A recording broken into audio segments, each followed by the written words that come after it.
Diputada Tesh Sidi, antes de nada, enhorabuena por lo que ocurrió ayer en el Congreso, que se aprobó la toma en consideración de una ley que registró su grupo, Sumar, para agilizar o facilitar la nacionalidad para los ciudadanos saharauis. Usted, que intervino en el hemiciclo para defender la postura de su grupo, definió la ley como una norma, una ley que iguala derechos. ¿A qué se refiere? ¿Por qué iguala derechos esta norma? Yo creo que el título de la ley no hace justicia a todo lo que tiene la ley. La ley, aparte de que pueda devolver a los saharauis nacidos bajo ocupación española, que fueron españoles, porque el Sáhara se llegó a considerar esta provincia, pero para mí lo más interesante de la ley, más allá de eso, que eso podría afectar a la generación directa de mi padre, o a una generación que ya tiene unos 70 años, es una generación de edad bastante avanzada, lo interesante de la ley es que iguala derechos a personas de origen saharaui migrantes en España. Los saharauis de migrantes en España sufren un agravio muy grande como migrantes, ya no solamente comparado con otros pueblos que han sido colonizados por el Reino de España, como podrían ser los pueblos de América Latina, o podría ser Guinea, o podría ser en su momento los lazos históricos que tenemos con los sefardíes, que estas personas residiendo de forma legal y continuada en España pueden acceder a solicitar la nacionalidad española en un rango de 2 años. Pero los saharauis no, entran en el régimen general de 10 años. Y si tenemos lazos históricos con los sefardíes de hace centenares de años, pues con los saharauis de esto hace 50 años. Entonces lo interesante de la ley es que los ciudadanos migrantes residentes en España, miles de ellos, que han venido en régimen de acogida con familias españolas, puedan solicitar, igual que los pueblos de América Latina en España, la nacionalidad a partir de los 2 años. Para mí eso es igualar derechos. Esta ley cambiará un proceso que usted misma definió como prácticamente imposible y desde luego kilométrico. Además usted lo ha vivido en sus propias carnes. De hecho, ayer en la tribuna lo comparó con la película La Terminal de Tom Hanks. Me gustaría que nos lo explicara aquí otra vez porque la verdad que fue llamativa esa comparación. ¿A qué se refiere con que el proceso para conseguir la nacionalidad de un saharaui, al menos hasta ahora que se va a mover esta ley, se parece mucho a esa película de La Terminal? Muchos ayer me decían de broma, ¿cómo se nota que te has visto la peli el fin de semana? Y yo, sí, la han emitido este fin de semana. Pues yo tampoco lo sabía y de hecho yo no tengo ni televisión por cable, veo solamente plataformas digitales. Pero yo esa peli de verdad la vi cuando salió en 2004, yo tenía 10 años y yo no sabía muy bien, no hablaba español y a través de la televisión pues intentaba mejorar mi castellano y mis padres de acogida pues la pusieron, o sea, la emitían en la tele.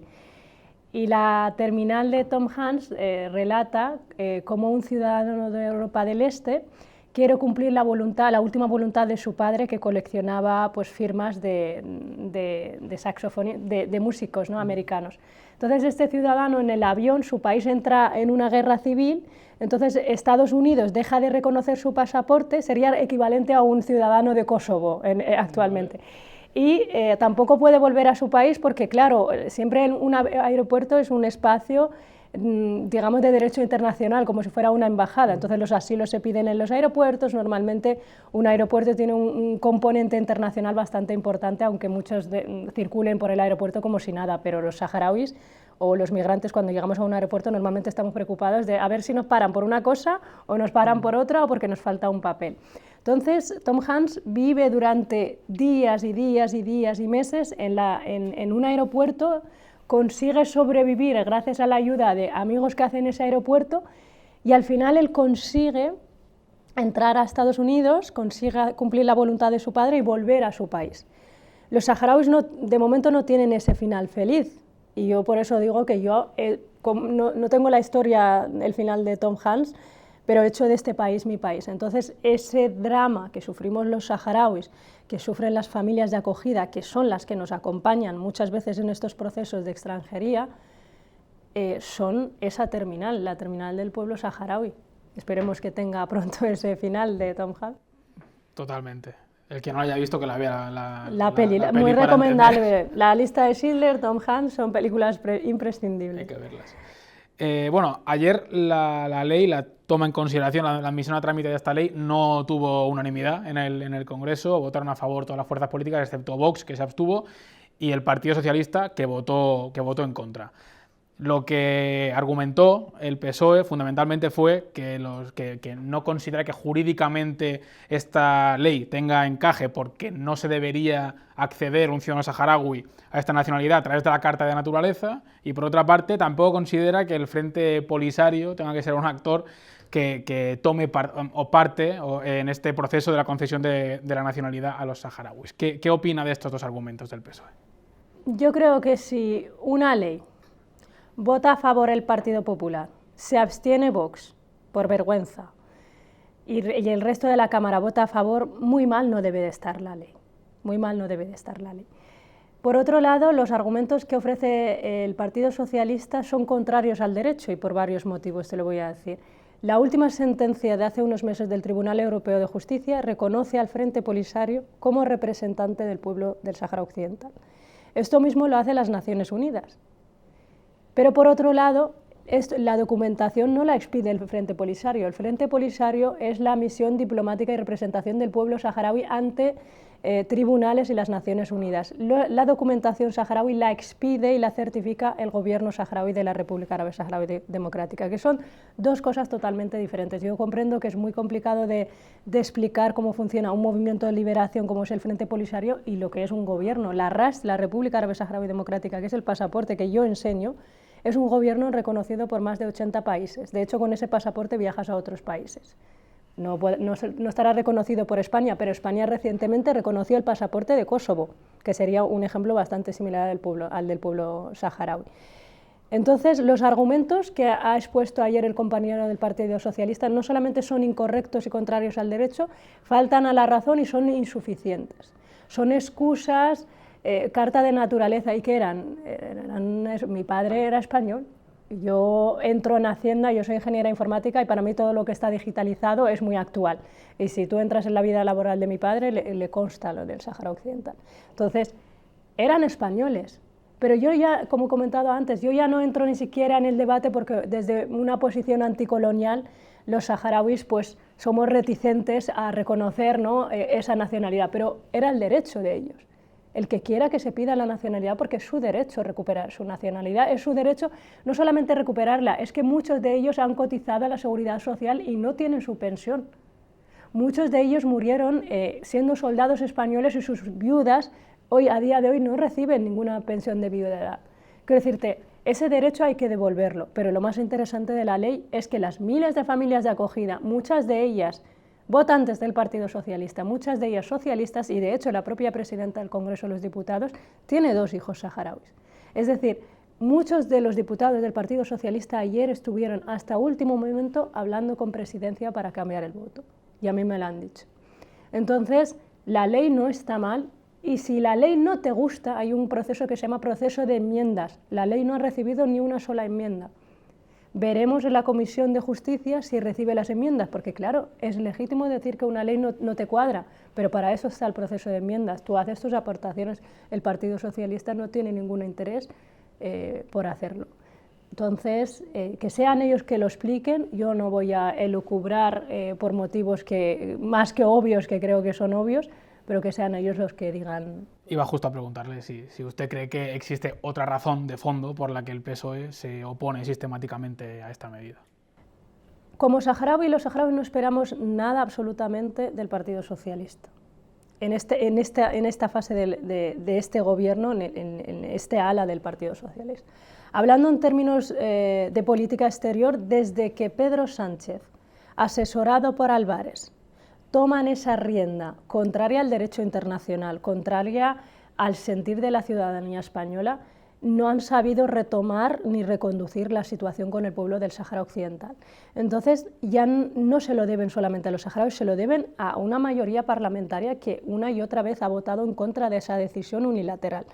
Una decisión, la política exterior reside en el Ministerio de Exteriores y es una decisión del presidente del gobierno, y habrá que seguir planteando no solamente esta ley de nacionalidad, sino iniciativas que los ponga una y otra vez contra esta realidad. Pero es que para mí, yo hablando ya como saharaui, es muy duro cuando Álvarez se pone a hablar de Palestina, que ahora son el partido de Palestina. se pone a hablar de Ucrania. ¿Y los saharauis qué? Entonces, ese sentimiento de decir, ostras, es que esta gente es socialista. Y yo lo puse ayer de ejemplo de cómo el socialismo, por este tipo de incongruencias, la socialdemocracia europea, por este tipo de incongruencias, al final hace que poco a poco políticas de derecha vayan avanzando, porque claro, la incongruencia, la falta de estar alineado con unos mismos principios son los que mueven al final ideológicamente todos los tableros políticos a nivel internacional. Me ha interesado esto que decía de que hasta el último momento hubo diputados socialistas que estuvieron, bueno, al menos planteando que se pudiera cambiar el sentido del voto o arrancar aunque sea una abstención, ¿no? Claro, es que una abstención yo hubiera incluso podido entenderla como con el argumento de cambio, ¿no? Exacto, con bueno, pues nos abstenemos, pero como ha hecho Vox. Antes de que se debata y se vote una proposición de ley en el Pleno, hay negociaciones entre los grupos parlamentarios.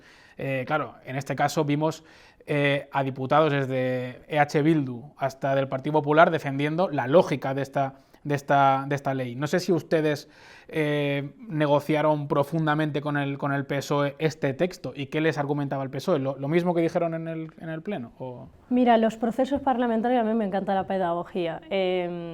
Cuando uno entra en política institucional piensa que todo es mucho más rápido y es mucho más fácil, pero todos los textos, esta ley ya se presentó con Unidas Podemos la pasada legislatura y aquí el agradecimiento también a mi compañero Enrique Santiago de Izquierda Unida, que han hecho un trabajo excepcional y lo han ido acompañando, entonces es importante también para mí siempre recordar, ¿no?, el trabajo colectivo. Básicamente esta ley se registró la pasada legislatura y llegó a fase de enmiendas, estuvo prolongándose en fase de enmiendas y decayó debido a la convocatoria de las elecciones generales. La registramos la primera ley de esta legislatura. Y ha pasado la mitad de la legislatura. Ya ha pasado la mitad de la legislatura. Entonces esto es por una cuestión de cupos. Al final, cuanto más grande es tu partido, más oportunidades tienes de presentar leyes. Y nuestro grupo pues solamente tiene por periodo de sesión una oportunidad de 2 leyes. Las leyes se envían antes a gobierno y se envían a los grupos para que nos envíen su criterio. Hemos recibido desfavorable por parte del Partido Socialista, pero ninguna enmienda, simplemente desfavorable, no a favor. Y llevamos 2 años yo creo que son más que suficientes para que alguien incluso plantee su propia ley, como la ELA, que hemos votado 5 leyes de ELA para llegar. Se consiguió una ley únicamente. Entonces, la excusa de la ley se ha remitido, ha habido oportunidades de enmendarla, ha habido oportunidades, pero es verdad que cuando Sumar consigue, y Más Madrid, también su cupo para llevar una ley dentro del Grupo Plurinacional Sumar al Congreso, elegimos esta de la nacionalidad saharaui porque afecta a 15.000 niños y niñas saharauis. Nos llamo niñas y niños, pero tenemos ya 30 años, pero básicamente afecta a los que ya somos mayores de edad, pero también a los niños de acogida en verano. Entonces, en el último momento, muchos no te quieren desvelar el voto, pero yo tengo que reconocer que muchos diputados del Partido Popular han estado haciendo mucho lobby interno para que esto saliera. El Partido Socialista también, yo tengo grandes aliadas y aliados ahí dentro, también lo han intentado, pero las decisiones que vienen de arriba son inamovibles, han sido inamovibles. Después de esta primera negociación de la que habla, va a llegar una segunda negociación, si cabe, tan compleja y ardua como la primera. ¿Se atreve a pronosticar cuándo puede llegar a salir aprobada de forma definitiva esta ley? Yo calculo, ahora la ley va a fase de enmiendas, luego a comisión de justicia, entonces entra en fase de enmiendas. El Partido Socialista intentará por todas las vías retrasar las fases de enmienda, y esto no nos pasa solamente con esto, nos pasa con las leyes de vivienda, nos pasa con la ILP de regularización ya. Aquello de ir ampliando el periodo de enmiendas continuamente. Exactamente. Una forma de dormir la ley. Dormir la ley. Entonces, aquí seguiremos algunas con la ILP de regularización ya, con las contra los alquileres turísticos, seguiremos batallando para que avancen este tipo de leyes. Yo calculo mínimo 4 a 6 meses.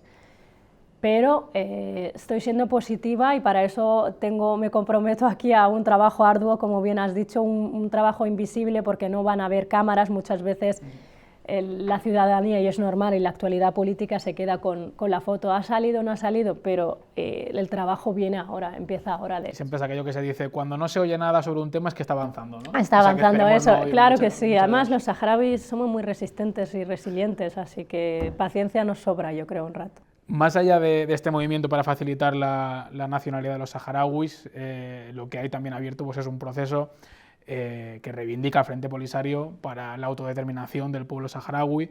Desde que el PSOE en 2022 viró esa posición y apostó por el plan de autonomía de Marruecos, pues bueno, la cosa se ha complicado muchísimo, a pesar de que hay numerosas sentencias internacionales que avalan ese derecho del pueblo saharaui a decidir su futuro. ¿En qué punto se encuentra esa lucha del pueblo saharaui por decidir su futuro?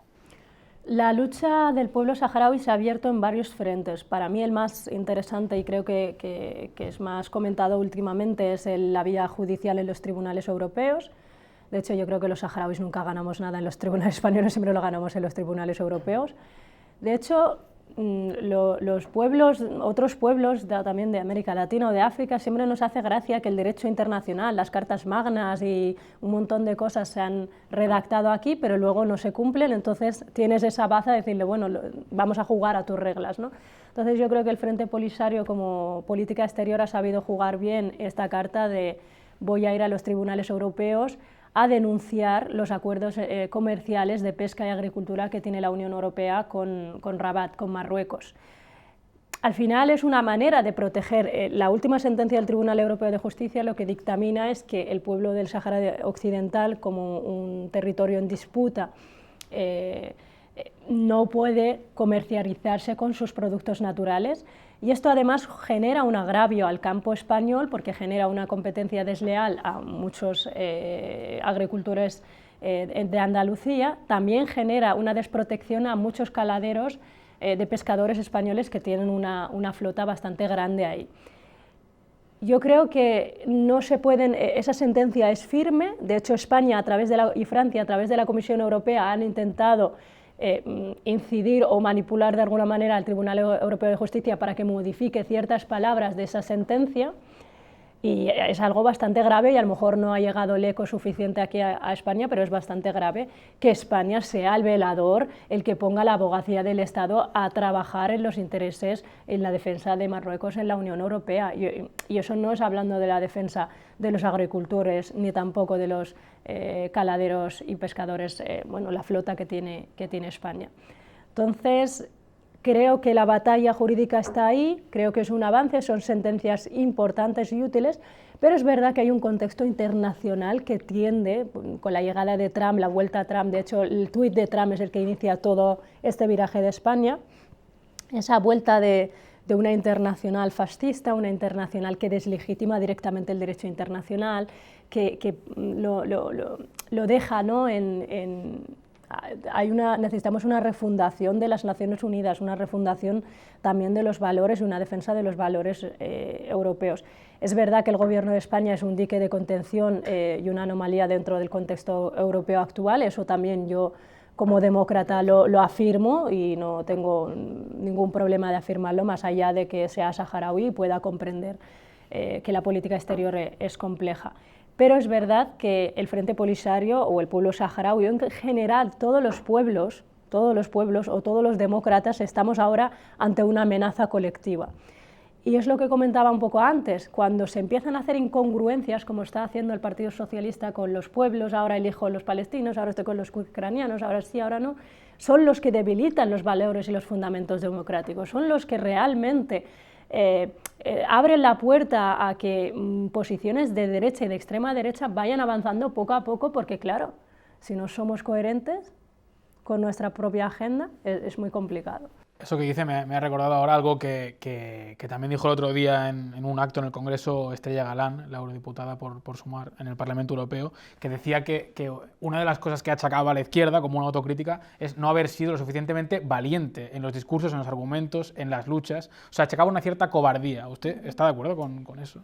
Yo creo que el progresismo internacional, de alguna manera, y lo hemos visto con Palestina, los verdes pro-Israel, claro, esa incongruencia, esa incapacidad que tiene la progresía internacional, hablando en internacional, ya digo aquí, ahí, en todos lados, de tener un discurso único y homogenizado y un liderazgo único de defensa de 4 o 5 valores. Son el horizonte histórico que ha representado la defensa de los pueblos oprimidos. Ha estado en el core, ha estado en el programa electoral de 2019 del Partido Socialista. Entonces, claro, cuando vamos abandonando esos principios o los vamos seleccionando según unos datos demoscópicos, no todo son datos demoscópicos. Entonces es muy importante para mí, personalmente, el horizonte de las ideas. Siempre lo he dicho, es fundamental representar ese horizonte de ideas y batallarlo, y lo hago mucho en redes sociales. Muchas veces es difícil salir y dar la cara y decir, sí, en este Real Decreto había 90 cosas bien y una que no nos gustaba. Efectivamente la gente se fija en esa cosa que no nos gustaba, pero hay que hacer mucho trabajo de pedagogía, y para eso hay que tener la piel dura, hay que dar la cara, hay que hacer mucha pedagogía, hay que salir a las calles y hay que tocar suelo, y todo lo que aprobamos en el Congreso y las políticas públicas internacionales, defenderlas a capa y espada en la calle, y hay que hacer, para mí, más que falta de valentía, más pedagogía, porque valentía se ha avanzado en muchas cosas y la valentía está ahí y la tiene la progresía internacional, pero coherencia y pedagogía son lo que ha faltado. Le pregunto, ya para ir terminando la entrevista, un par de cuestiones de una cierta actualidad política. En las últimas semanas han vuelto a sonar los ecos de la unidad de la izquierda en varios frentes, digamos. Nos encontramos más o menos en el ecuador de la legislatura, si se cumple, bueno, y si termina en 2027, como en principio debería ocurrir. ¿Usted cree que sería positivo que toda la izquierda se presentara junta a unas eventuales elecciones? Yo lo dije, esto me lo han preguntado en el Congreso de los Diputados. Yo siempre dije que la izquierda se podrá presentar junta si empezamos a aplicar las políticas públicas por las que nos han votado, si nos centramos realmente ahora mismo en gobernar. Nosotros desde Más Madrid lo dijimos, no estamos en campaña electoral, de momento no estamos ejecutando un programa y un programa de políticas públicas por el que nos han votado. Yo personalmente creo que le hacemos un flaco favor a la ciudadanía empezando a hablar de unidades, empezando a hablar de listas electorales. Es que genera ansiedad, me la genera hasta a mí, que yo he llegado a política institucional y mi primer año siempre han sido elecciones autonómicas, elecciones de no sé qué, Yo creo que la gente necesita ver que no estamos constantemente de campaña electoral, que estamos sacando políticas públicas. Lo que decía antes de la pedagogía, se han aprobado iniciativas como la ley ELA, se ha avanzado en muchísimas políticas en sanidad, se han avanzado en debates políticos que muchas veces, aunque no se hayan traducido en una ley de momento, pero hemos avanzado en debates sociales tan importantes como también la prestación por crianza, que yo creo que hay que materializar y hay que bajar. Si empezamos a hablar de campañas electorales, no creo yo que nos voten. Le pregunto entonces por algo que es muy de esta legislatura, o aún no todavía, los presupuestos generales. Hace un par de días Ernest Urtasun dijo muy claramente, pegó un tirón de las orejas al PSOE y dijo hay que acelerar los trabajos para conseguir aprobar unos presupuestos. ¿Usted cree que son imprescindibles unos presupuestos para que la legislatura tenga continuidad y pueda tener el empaque que todos entiendo que quieren que tenga? Las políticas públicas, las leyes se materializan en presupuestos. Y esto es muy importante explicarlo siempre. Las leyes de sanidad, la prestación por crianza, todas las leyes se materializan en partidas presupuestarias. Si no, por hacer también un poco de pedagogía, si no se aplican presupuestos anteriores. Entonces, claro, un buen ejemplo es la ley ELA. Son leyes que requieren Yo siempre explico los presupuestos generales como que tiene uno 100 euros y luego esos 100 euros tiene que ir repartiéndolos, ahora 5 por aquí, ahora 20 para allá, y hay que ir haciendo esos ajustes. Necesitamos un reajuste hacia las políticas sociales, sobre todo porque, reitero, viene una internacional de extrema derecha que su símbolo ya no es la esvástica, su símbolo es la motosierra, y es la mejor definición de recortes, de quitar administraciones, de quitar derechos. Entonces tenemos que avanzar hacia unos presupuestos que avancen en derechos y obviamente el Partido Socialista debe avanzar en ese debate de los presupuestos generales hacia unas políticas sociales, hacia unas políticas que le retribuyan algo al bolsillo de la ciudadanía, porque estamos muy bien en términos macroeconómicos, pero esto la gente tiene que notarlo, tiene que empezar a notarlo en los bolsillos. Perfecto, pues con esto lo dejamos. Muchas gracias. Reitero la enhorabuena. Gracias. Y a ver cómo va esa tramitación. Seguro, ahí seguiremos. Muchas gracias. Gracias.